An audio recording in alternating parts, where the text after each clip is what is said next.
Hello students, start करते हैं NCERT maths class 12 chapter number 4 determinants exercise 4.5 solve system of linear equations using matrix method use करके ये linear equations को solve करना है। तो सबसे पहले हम क्या करने वाले हैं, ये जो भी आपको वेरिएबल्स हैं उनके कोफिशिएंट्स के लिए एक मैट्रिक्स लिखने वाले हैं। वेरिएबल्स के कोफिशिएंट के लिए एक मैट्रिक्स बनाएंगे। देखो यहाँ कोफिशिएंट क्या है, 1 या -1 या 2, 1 -1 and 2, 3 4 -5, 3 4 -5, 2 -1 3, 2 -1 3। तो ये बना लिया हमने एक matrix coefficients of variable x y z के लिए, एक्स वाई जेड के जो कोफिशिएंट्स हैं उनके लिए। अब एक मैट्रिक्स और इसके साथ हम बनाएंगे जो कि आपको बताया भी है वेरिएबल्स के लिए, और वेरिएबल्स हैं हमारे x y z is equal, एक मैट्रिक्स बनाएंगे हम कॉन्स्टेंट्स के लिए 7 - 5 12, 7 - 5 एंड 12। ठीक है। अब जो ये मैट्रिक्स है कोफिशिएंट्स वाला, इसको हम सपोज करेंगे मैट्रिक्स ए, और ये जो वेरिएबल वाला है इसको हम हमेशा सपोज करेंगे मैट्रिक्स एक्स, और कांस्टेंट वाले को मैट्रिक्स बी। अब इन तीनों से एक रिलेशन हमको मिलता है, एक्स ए और बी से क्या मिलता है, देखो ये मिलता है हमको ए एक्स इज इक्वल बी। अब मुझे अगर एक्स निकालना है तो मैं क्या करूँगा, ए को बी की साइड लेके जाऊँगा और वो हो जाएगा ए इनवर्स बी। ये आइडेंटिटी, ये रिलेशन हमको यूज़ करना है। अब बात समझिए, मैट्रिक्स एक्स हमको पता है, एक्स वाई जेड है, मैट्रिक्स बी भी पता है 7 - 5 12 में, ए इनवर्स नहीं मालूम। तो ए इनवर्स हमको निकालना है। ए इनवर्स होता क्या है, देखो ए इनवर्स होता है 1 determinant of A into adjoint of A. अब देखिए ए इनवर्स निकालने के लिए हमको एडजॉइंट ऑफ ए भी चाहिए और डिटर्मिनेंट ऑफ ए भी चाहिए, एडजॉइंट ऑफ ए भी चाहिए और डिटर्मिनेंट ऑफ ए भी चाहिए। तो सबसे पहले मैं डिटर्मिनेंट ऑफ ए निकाल लूँगा। डिटर्मिनेंट ऑफ ए निकालना तो बिल्कुल आसान है, देखिए कैसे। यहाँ देखो ये 1, फर्स्ट रो का फर्स्ट एलिमेंट 1 है और मैं प्लस में ही लूँगा उसे, तो ये मैंने लिख लिया कि यहाँ ये प्लस में लेते हैं, ये माइनस और ये प्लस। ठीक, तो अभी मैं क्या करूँगा, देखिए हमने लिखा 1, फर्स्ट रो का फर्स्ट एलिमेंट, यानी कि ये एलिमेंट फर्स्ट रो में भी आ रहा है फर्स्ट कॉलम में भी, तो इन दोनों को हम कर देंगे हाइड। बचा क्या, 4 - 5 - 1 3, 4 और 3 का मल्टीप्लाई 12 माइनस -5 का -1 में मल्टीप्लाई, ये हो गया +5। उसके बाद मैं लगाऊंगा माइनस और फिर ये एलिमेंट लिखूंगा माइनस, और ये एलिमेंट है -1, तो ये हो गया +1। अब ये +1, ये -1 कहाँ पे आ रहा है, फर्स्ट रो में और सेकंड कॉलम में, इन्हें हाइड कर दो, फर्स्ट रो सेकंड कॉलम को। बचा क्या, 3 - 5 2 3, 3 3 जा 9, माइनस -5 × 2 -10, और यहाँ भी माइनस है तो ये हो गया +10। ठीक है जी। इसके बाद प्लस लगाना है और ये वाला एलिमेंट 2। अब देखो ये एलिमेंट कहाँ आ रहा है, फर्स्ट रो में थर्ड कॉलम में, तो first row third column hide करेंगे। बचेगा 3 4 2 -1, 3 1 जा 3 × -1 हो गया -3, उसके बाद -4 2 जा 8। ठीक है जी। अब देखो ये 1 और यहाँ मिला हमको 12 - 5 7, +1 और यहाँ मिला हमको 19, +2 और ये मिला हमको -11। अब देखो क्या होगा, 1 का 7 में मल्टीप्लाई 7, +1 का 19 में 19, 2 का -11 में तो माइनस का 22, 7 और 19 ऐड कर लो 26 -22, सब्ट्रैक्ट करके मिला 4, और ये हो गई हमारी डिटर्मिनेंट ए की वैल्यू +4। ठीक है जी, हमने डिटर्मिनेंट ए फाइंड कर लिया। अब हमको एडजॉइंट ऑफ ए चाहिए, इसको निकालने के लिए हमें क्या चाहिएगा, कोफैक्टर्स चाहिएंगे, कोफैक्टर्स ऑफ मैट्रिक्स से, ठीक है, और उनका क्या करेंगे हम, ट्रांसपोज। तो कोफैक्टर्स निकालने हैं, देखिए कैसे, समझना बात को। सबसे पहले देखो A11, इसके आगे मैं लगाऊंगा प्लस, A12 इसके आगे माइनस, 1 and 2 3 ओड होता है, एंड A13 इसके आगे प्लस, ठीक है जी। अब उसके बाद A21 इसके आगे माइनस, A22 इसके आगे प्लस, A23 इसके आगे माइनस, A31 इसके आगे प्लस, A32 इसके आगे माइनस, एंड A33 इसके आगे प्लस। अब समझे बात, यहाँ जो हमने डिटरमिनेंट ऑफ ए निकाला, इसमें जो ये फर्स्ट लाइन में ब्रैकेट के अंदर एलिमेंट्स हैं, मतलब ये समझ लो आप 7, 19 और -11। ये 7 क्या है, हमने A11 की वैल्यू है, ऐसे ही निकालेंगे उसको। तो 7 किसकी वैल्यू है, A11 की, एज इट इज रख लो, यहाँ रख लो 7। 19 A12 की वैल्यू है, ये 19 हो गया, और ये -11 ये A13 हो गया। ये तो एज इट इज हम लिख लेंगे, ये कोफैक्टर्स फर्स्ट रो से हो गए। अब सेकंड रो पे चलेंगे। अब देखिए A21 निकालना है, तो सेकंड रो फर्स्ट कॉलम को हम हाइड करेंगे, second row and first column, second row ये, फर्स्ट कॉलम ये, इन्हें हाइड किया तो बच्चा -1 2 -1 3। अब क्या करेंगे, -1 की 3 में मल्टीप्लाई, तो हो गया -3, और 2 की -1 में हो गया -2, यहाँ -3 यहाँ -2 और बीच में माइनस भी है, तो ये हो जाएगा +2, -3 +2 तो बचेगा -1, और यहाँ माइनस ऑलरेडी है, तो ये हो गया +1, ठीक है जी। अब देखो A22 का मतलब second row second column, second row second column hide करें तो बचेगा 1 2 2 3। अब 1 का 3 में, 1 3 जा 3, 2 2 जा 4, 3 और यहाँ से 4, 3 -4 -1, तो ये हो गया -1, ठीक है। अब A23 पे चलते हैं। A23 का मतलब second row third column, second row third column hide कर दिया, बच्चा 1 -1 2 -1, 1 का -1 में मल्टीप्लाई करो -1 आएगा, -1 का 2 में करो -2 आएगा। अब -1 और यहाँ है -2 और बीच में माइनस है, तो ये -2 +2 हो जाएगा, +2 और ये -1, तो 1 बचेगा प्लस का, क्या बचेगा, 1 प्लस का है, माइनस है तो ये -1 ही रहेगा। A31 पे आ जाओ, third row first column hide किया, बच्चा -1 2 4 5। अब करिए -1 का -5 में मल्टीप्लाई, तो ये हो गया +5, 2 का 4 में, तो ये हो गया 8, तो 5 -8, तो माइनस का 3, -3 मिला। अब देखो A32 third row second column, third row second column hide कर दिया, बच्चा क्या 1 2 3 और -5। अब देखो 1 का -5 में मल्टीप्लाई करो -5 मिलेगा, 2 का 3 में करो 6 मिलेगा, और बीच में माइनस है, तो यहाँ से -5, ये 6 और बीच में माइनस, तो ये हो गया -6, -5 एंड -6 हो गया -11, और यहाँ पे ऑलरेडी माइनस है, तो ये हो जाएगा हमारा +11, +11। अब देखो A33 third row third column, इसको हाइड कर लो, बचा 1 -1 3 4, 1 का 4 में मल्टीप्लाई 4, -1 का 3 में -3, और बीच में माइनस भी है, तो ये हो जाएगा +3, 4 एंड 3 कितना हो गया 7, तो ये हो गया +7।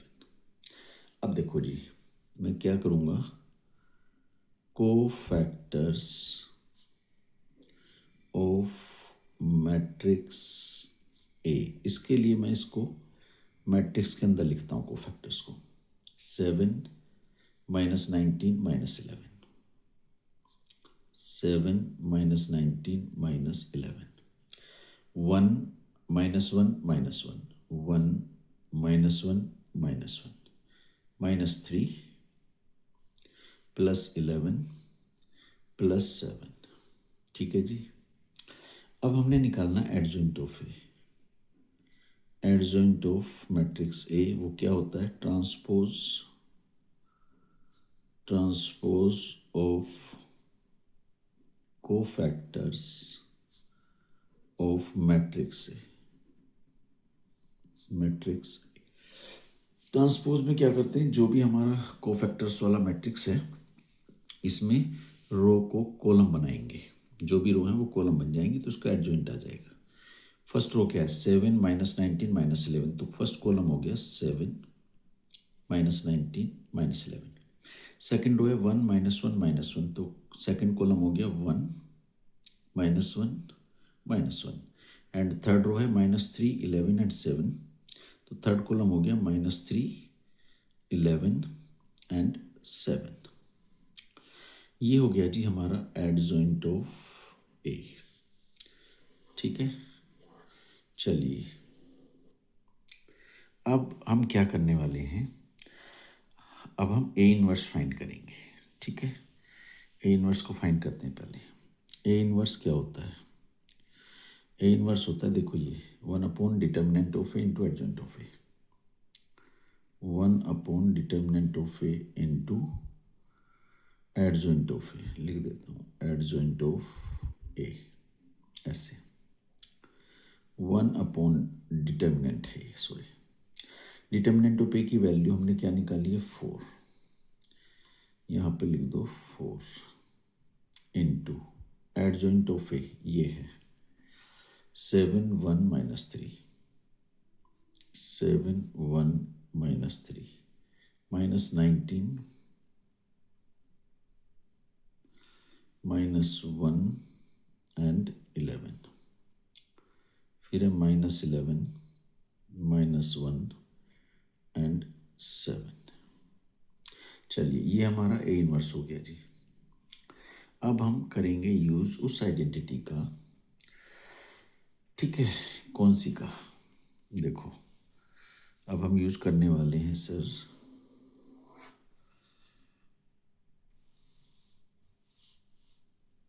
देखो ए क्या है ये, x is equal A inverse B. X हमको नोन है, बी हमको नोन है, ए इनवर्स हमने जस्ट अभी फाइंड किया है। एक्स क्या है हमारा, मैट्रिक्स के अंदर है x y z is equal, A inverse अभी फाइंड किया है 1/4 इंटू 7 1 -3 -19 -1 11 -11 -1 एंड 7 इंटू बी। अब बी की वैल्यू हमको मालूम है ना, 7 -5 एंड 12। ठीक है जी, बात समझ में आ गई। अब मैं क्या करूँगा, ये 1/4 को एज इट इज लिखूँगा और इन दोनों मैट्रिक्स का मल्टीप्लाई, देखो 7 इंटू 7 कितना हो गया 49 प्लस 1 इंटू -5 कितना हो गया -5 प्लस -3 इंटू 12 -36। ठीक है जी, हो गया फर्स्ट रो का कॉलम में। अब सेकंड रो, -19 का 7 में -133 प्लस -1 का -5 में तो +5 प्लस 11 का 12 में तो 132 हो गया सेकंड रो का कॉलम में। अब थर्ड रो, -11 का 7 में तो -77 प्लस -1 का -5 में +5 प्लस 7 का 12 में 84। ठीक है, अभी हमको क्या मिला 1/4, अब देखो कितना है ये, प्लस का 49 -5 -36 माइनस का हो गया 41 और यह 49, तो यहाँ बचा हमको 8 -133, ये -132 एंड प्लस का 5 132 एंड 5 137 और -133, तो यहाँ बचा प्लस का 4। देख लो 137 और ये माइनस का 133। अब देखो 84 एंड 5 ये हो गया 89, ये है -77, तो यहाँ बचा 12 प्लस का। ठीक, अब इधर क्या है x y z। अब देखो 4 से मैं इन्हें डिवाइड कर दूंगा।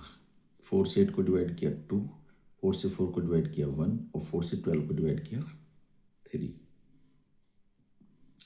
और इधर क्या है x y z।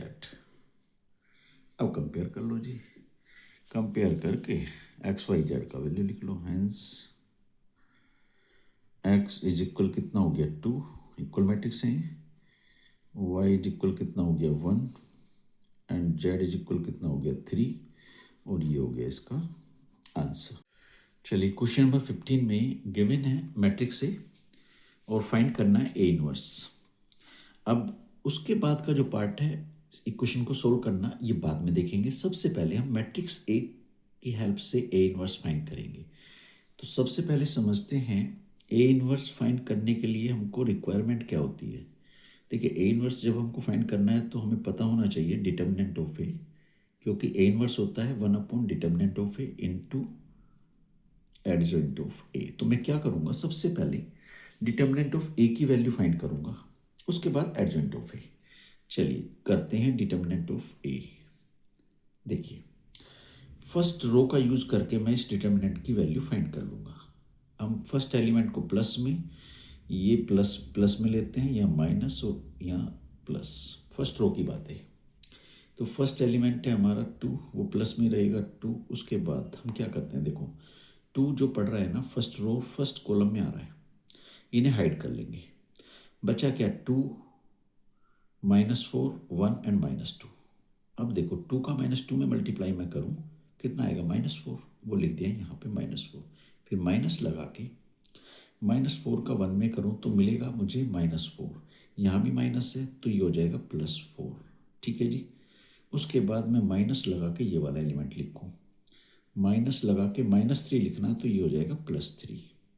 अब देखो ये -3 कहाँ पे आ रहा है, फर्स्ट रो में सेकंड कॉलम में, ये वाला एलिमेंट -3।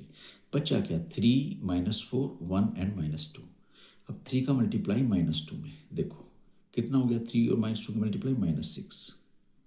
उसके बाद माइनस लगा के -4 की मल्टीप्लाई 1 में करो तो -4 मिलेगा, यहाँ भी माइनस है तो ये हो जाएगा +4। ठीक है।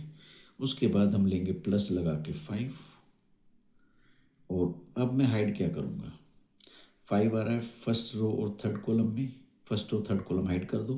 3 2 1 1 बचा, 1 का 3 में मल्टीप्लाई 3, 1 का 3 मल्टीप्लाई 3 माइनस 2 का 1 में multiply 2।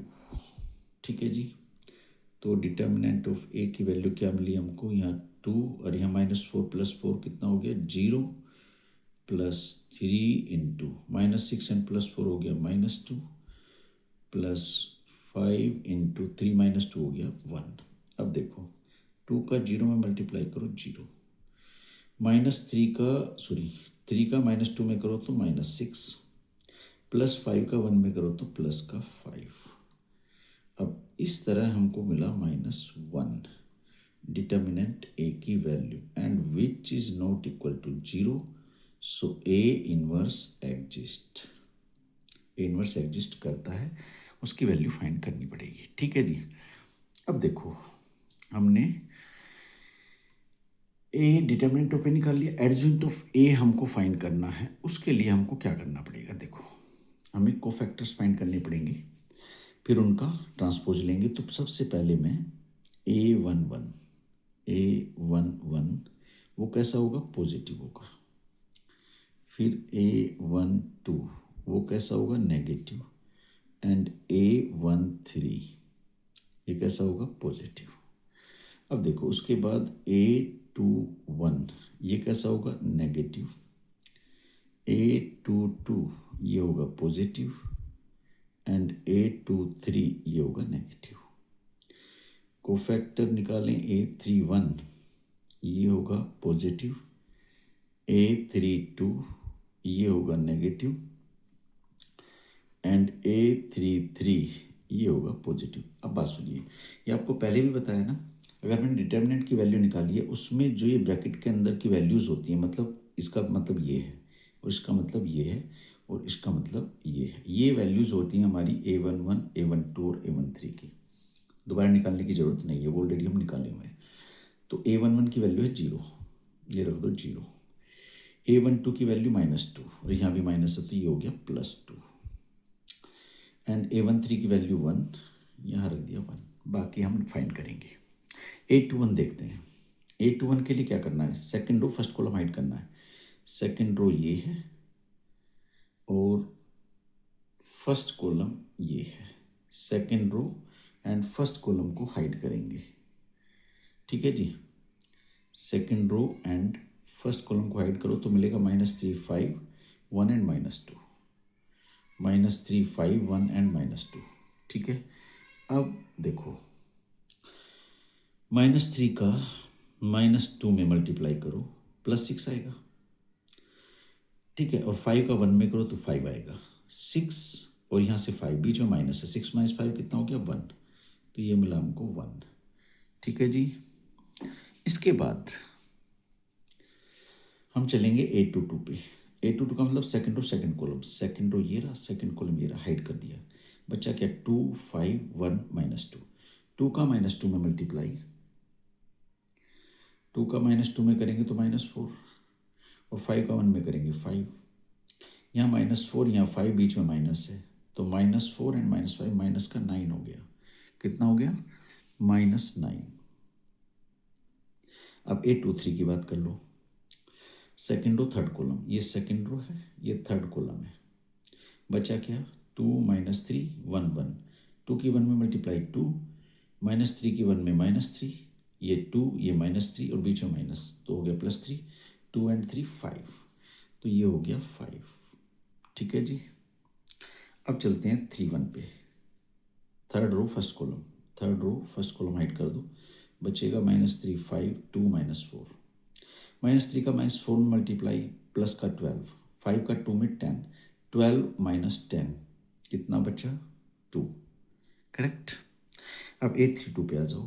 A32 third row second column, third row second column hide कर दो, बचा क्या 2 5 3 -4, 2 का मल्टीप्लाई -4 में तो -8 हो गया। 5 का 3 में करो 15, ये -8 ये 15 बीच में माइनस है तो -8 एंड -15 -23 और यहाँ माइनस ऑलरेडी है तो ये हो जाएगा प्लस का 23, ठीक है। अब आगे चलते हैं A33 third row third column, third row third column hide कर दो, 2 -3 3 2 बचा, 2 की 2 में मल्टीप्लाई 4, 3 के -3 में -9, ये 4 ये -9 और बीच में माइनस भी है तो 4 + 9 13 हो गया।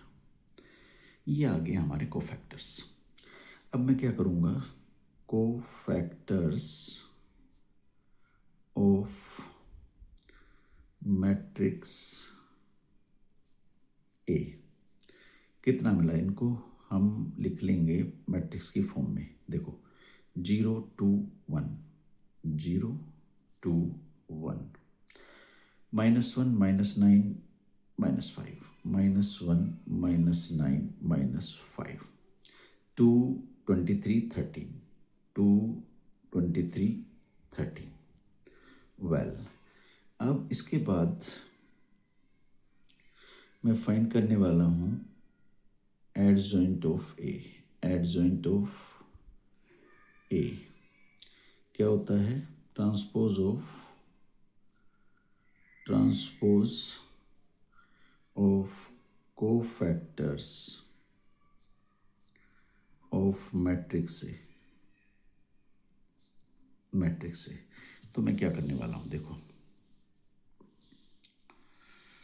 ये जो कोफैक्टर्स निकाल का मैट्रिक्स है ना, इसका ट्रांसपोज करने वाला हूँ। तो ये एडजॉइंट ऑफ ए की वैल्यू देखो, फर्स्ट रो फर्स्ट कॉलम बन जाएगा 0 2 1 0 2 1, सेकेंड रो सेकेंड कॉलम बनेगा -1 -9 -5 -1 -9 -5, थर्ड रो थर्ड कॉलम 2 23 13 2 23 13, ये आ गया एडजॉइंट ऑफ ए।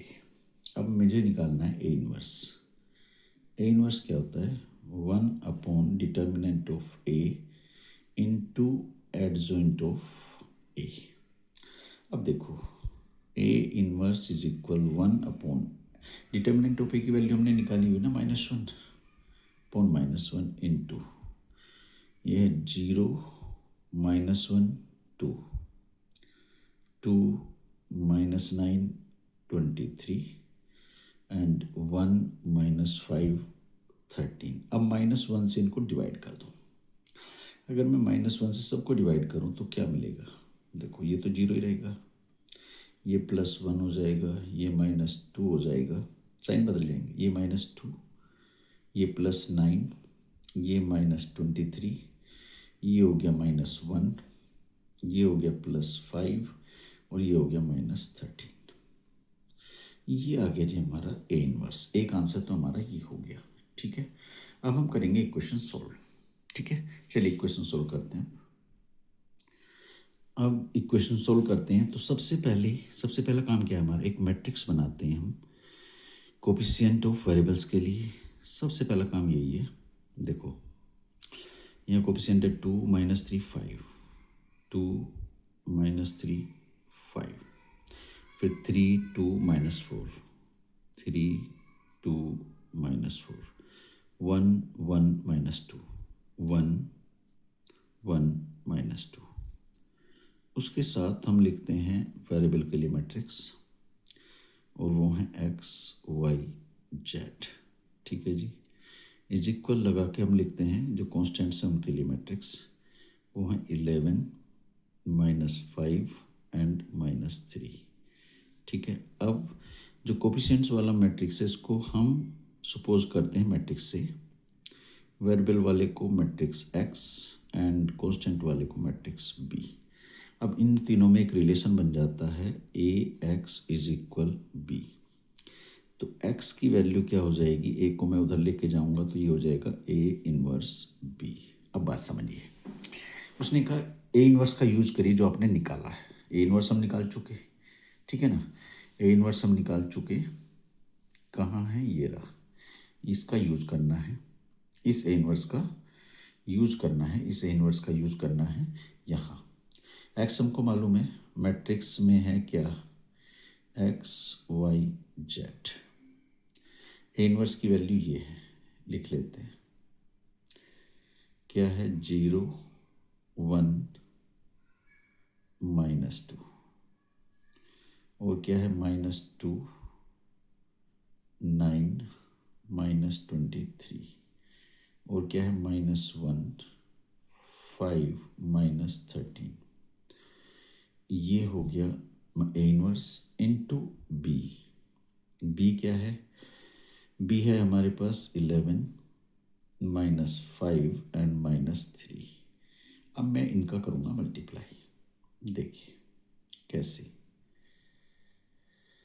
0 का 11 में करूँ तो 0 का 11 में 0 प्लस 1 का -5 में तो -5 प्लस -2 का -3 में तो प्लस का 6, -2 का -3 में।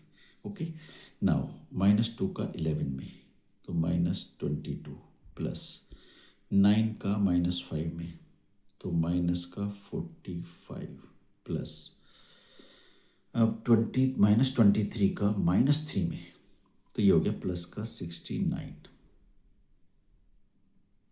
है जी।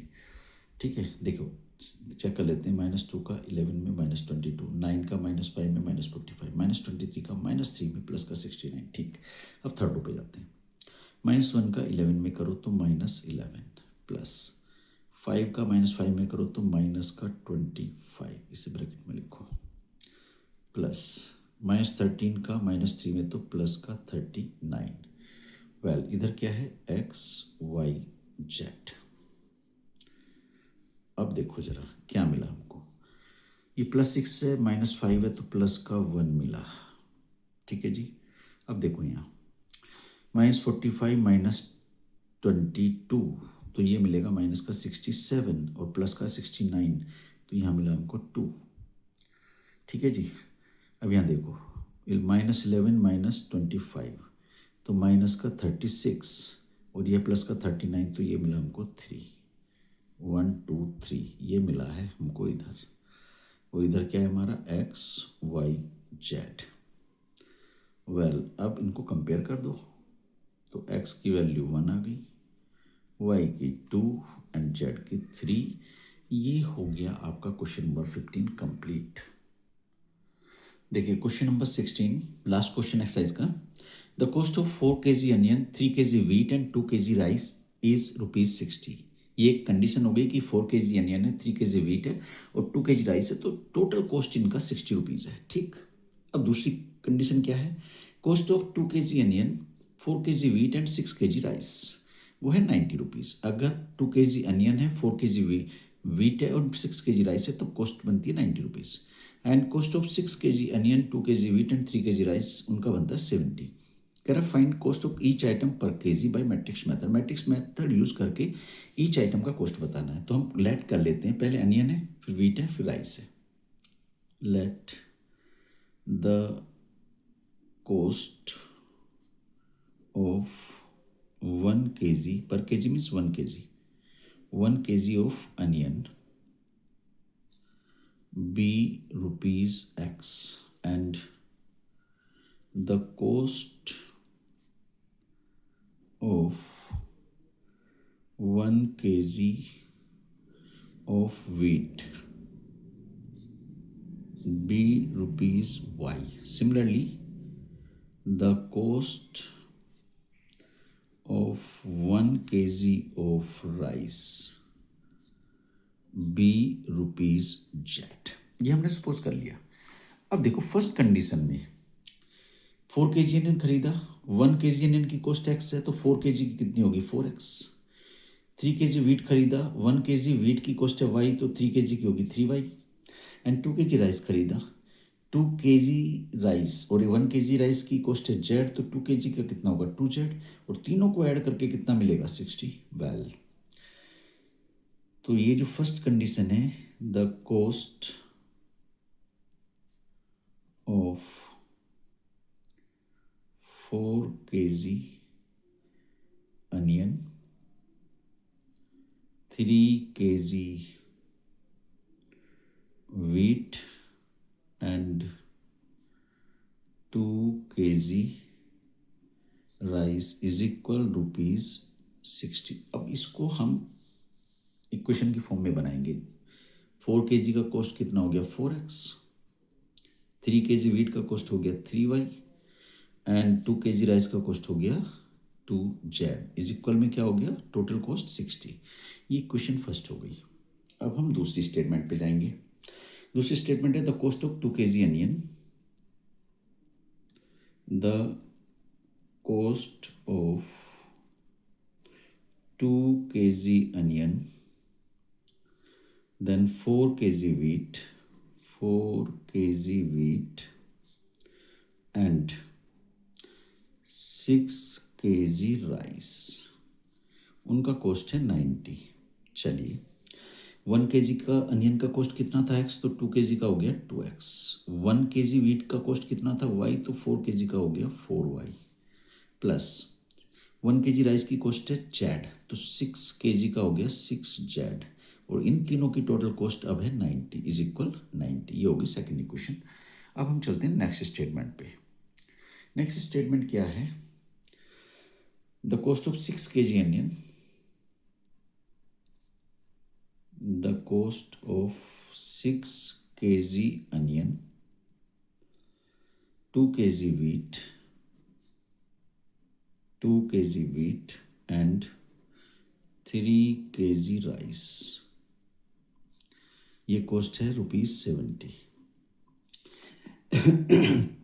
1 kg अनियन की कॉस्ट x थी, 6 kg की कितनी हो गई 6x प्लस 1 kg वीट की कॉस्ट थी y, तो 2 kg की हो गई 2y।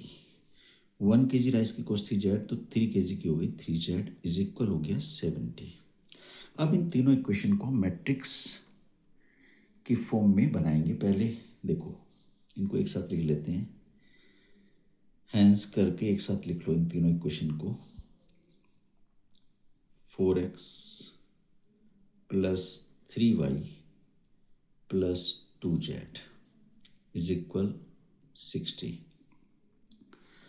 नेक्स्ट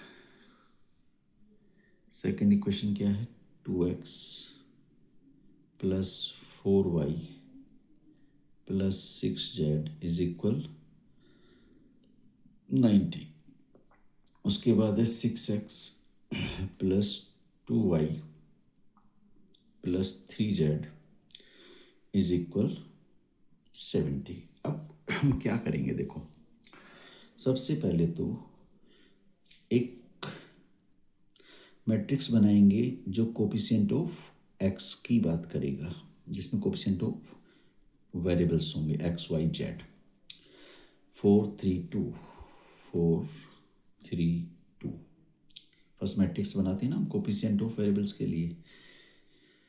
4 3 2 हो गया, देन 2 4 6 हो गया, 2 4 6, देन 6 2 3 6 2 3। इसके साथ ही हम एक मैट्रिक्स और भी बनाते हैं वेरिएबल्स के लिए, वो है एक्स वाई जेड। और इज इक्वल में बनाते हैं हम कांस्टेंट के लिए मैट्रिक्स, वो है 60 90 70 60 90 70। अब कोफिशिएंट वाले मैट्रिक्स को हम लेते हैं मैट्रिक्स ए, वेरिएबल वाले मैट्रिक्स को हमेशा लेते हैं मैट्रिक्स एक्स, और कांस्टेंट वाले को मैट्रिक्स बी। अब इन तीनों से एक रिलेशन हमको मिलता है। क्या रिलेशन मिलता है, देखो ज़रा। ये मिलता है sir A x is equal B. अब यहाँ से अगर मैं एक्स की वैल्यू लूँ तो ए को बी की साइड लेके जाऊँगा, वो हो जाएगा ए इनवर्स बी। ठीक है जी, ये हमको मिल गया। अब हमको फाइंड करना है ए इनवर्स, क्योंकि एक्स और बी तो मालूम है हमको। उसके लिए सबसे पहले मैं डिटर्मिनेंट ऑफ ए फाइंड करूँगा। क्यों? क्योंकि ए इनवर्स क्या होता है, 1 determinant of A into adjoint of A. Determinant of A चाहिए और एडजॉइंट ऑफ ए चाहिए, तो सबसे पहले डिटर्मिनेंट ऑफ ए फाइंड करूँगा, उसके बाद ये फाइंड करूँगा। ठीक है, चलते हैं। देखिए डिटर्मिनेंट ऑफ ए फाइंड करने के लिए मैंने ये मैट्रिक्स ए को दोबारा से लिखा है। अब देखो क्या करेंगे, ये प्लस में होता है, फर्स्ट रो को यूज़ करेंगे। फर्स्ट रो में जो फर्स्ट एलिमेंट है वो प्लस में, ये माइनस में लेते हैं और ये प्लस में। ठीक है, तो हम प्लस में क्या लेंगे, 4। अब उसके बाद क्या करते हैं, ये एलिमेंट 4 जो है फर्स्ट रो में आ रहा है, फर्स्ट कॉलम में, इन्हें हाइड कर दो। बचा क्या, 4 6 2 3, 4 इंटू 3 कितना होता है 12, माइनस 6 इंटू 2 भी 12 होता है। उसके बाद माइनस लगा के ये एलिमेंट लिखेंगे 3। अब देखो 3 कहाँ आ रहा है, फर्स्ट रो में और सेकंड कॉलम में, इन्हें हाइड कर दो। बचा क्या, 2 6 6 3, 2 का 3 में मल्टीप्लाई कितना होता है 6, माइनस 6 का 6 में करेंगे तो 36। उसके बाद प्लस प्लस लगा के ये थर्ड एलिमेंट। उसके बाद थर्ड, ये अब कहाँ पे आ रहा है, 2 जो है थर्ड एलिमेंट, ये फर्स्ट रो थर्ड कॉलम में, इन्हें हाइड कर दो। बचा 2 4 6 2, 2 इंटू 2 4, माइनस 4 6 या 24। चलिए देखते हैं, ये 4 है, 12 माइनस 12 हो गया 0, माइनस 3 इंटू 6 माइनस 36 हो गया माइनस का 30, प्लस 2 इंटू 4 माइनस 24 हो गया माइनस का 20। चलिए 4 इंटू 0 0, माइनस 3 एंड प्लस 13 की मल्टीप्लाई करो तो प्लस का 90 आएगा, माइनस 20 की 2 में मल्टीप्लाई करें तो 20 की माइनस 20 की सॉरी प्लस 2 में करें तो माइनस का 40। अब हमको डिटर्मिनेंट ए की वैल्यू कितनी मिली, 50, which is not equal to 0, so A inverse exist. A inverse exist करेगा। चलिए अब हमने क्या करना है, कोफैक्टर्स फाइंड करने हैं, उसकी हेल्प से हमको एडजॉइंट ऑफ ए मिल जाएगा। ठीक है जी, अब कोफैक्टर्स को देखो। पहले A11 वो कैसा होगा, पॉजिटिव। A12 वो कैसा होगा, नेगेटिव। A13 कैसा होगा, पॉजिटिव।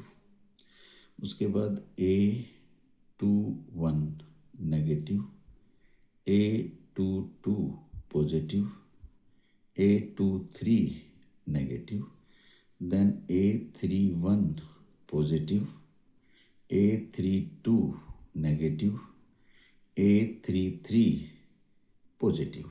अब देखिए A11, A12, A13 ऑलरेडी हम निकाले हैं। ये A11 इस तरह से, A12 और A13 इनकी वैल्यू क्या मिली A11 की 0, तो यहाँ पर रखेंगे 0। A12 की वैल्यू क्या मिली हमको -30 और यहाँ भी माइनस है तो ये हो गया प्लस का 30।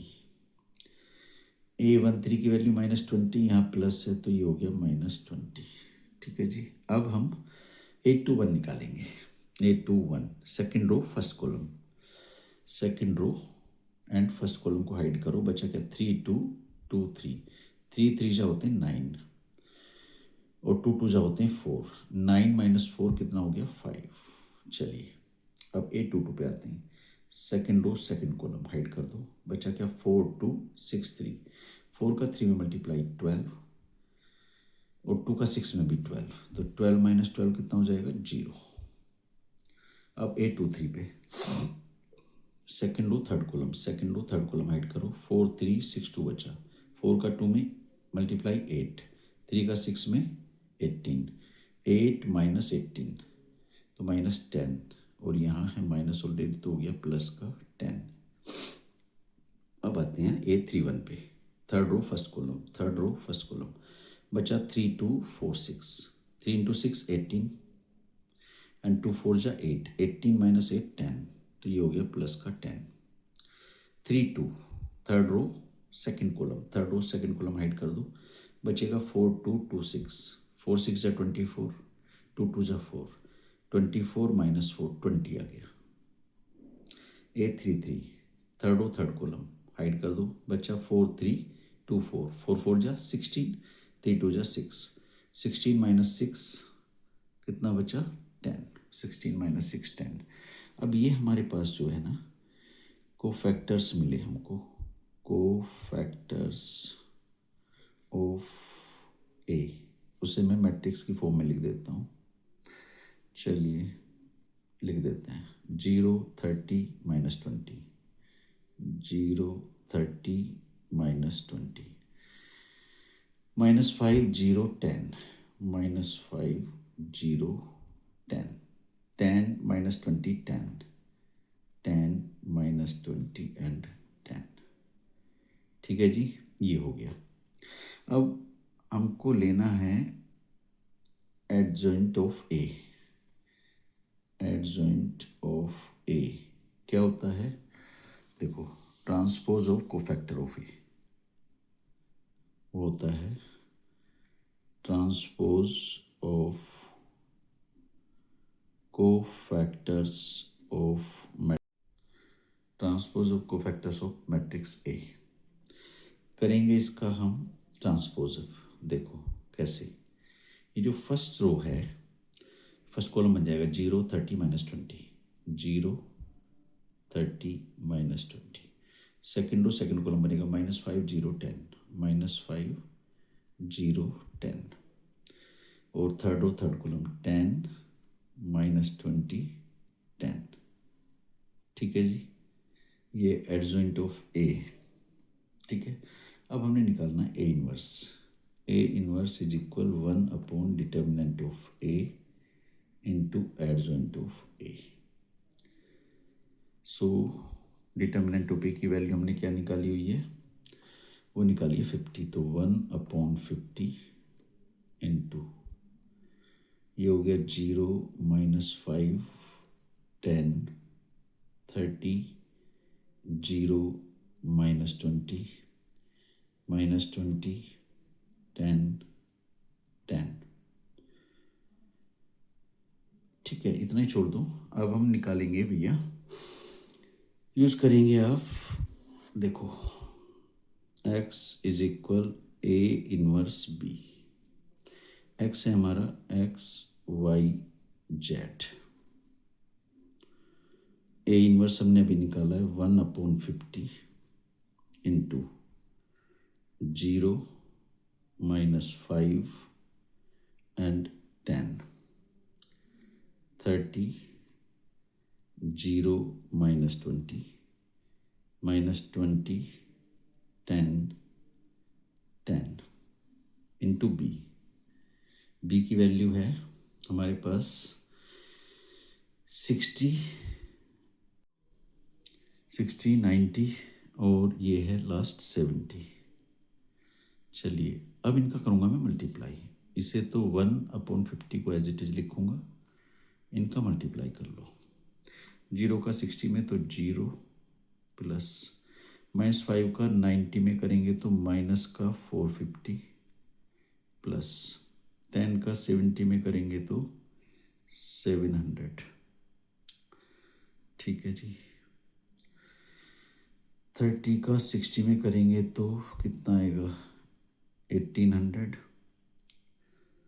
प्लस 0 का 90 में करेंगे 0 प्लस -20 का 70 में करेंगे तो माइनस का 1400। ठीक है जी। अब -20 का 60 में करेंगे तो -20 का 600 में तो 60 में तो ये हो गया -1200 प्लस 10 का 90 में करें तो ये आ जाएगा 900 प्लस 10 का 70 में करें तो ये आ जाएगा 700।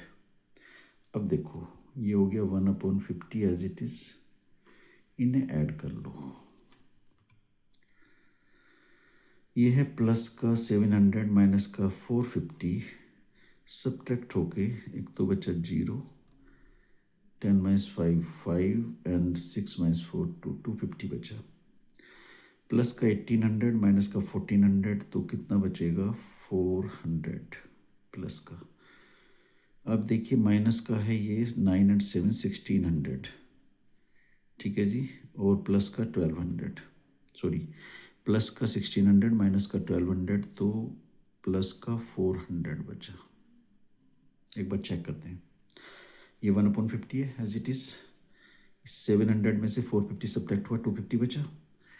1800 में से 1400 सब्ट्रैक्ट हुआ 400 बचा। 9 7 16 1600 में से 1200 तो 400 बचा। अब मैं क्या करूँगा, इसको डिवाइड करूँगा 50 से। 50 से 250 को डिवाइड करूँ तो कितना मिलेगा 5। 50 से 400 को डिवाइड करूँ तो कितना मिलेगा 8। 50 से 400 को डिवाइड करूँ तो कितना मिलेगा 8। तो ये है एक्स वाई जेड। ठीक है जी। तो अब हमें एक्स की वैल्यू कितनी मिली कंपेयर करके 5, वाई की वैल्यू कितनी है 8 एंड जेड की वैल्यू भी 8। इसका मतलब जो कोस्ट है, मैं इसे अलग लिख देता हूँ थोड़ा सा, हैंस करके यहाँ लिख रहा हूँ। Hence cost of 1 kg onion is equal x is equal ₹5। cost of 1 kg, दूसरा क्या था वीट, वो कितनी थी y, तो वो था ₹8। And the cost of 1 kg of rice, वो कितनी थी ₹z, दैट मीन्स ₹8। ये हो गया इसका फाइनल आंसर। ये लिख लेना। ठीक है। ये होगी आपकी एक्सरसाइज कंप्लीट।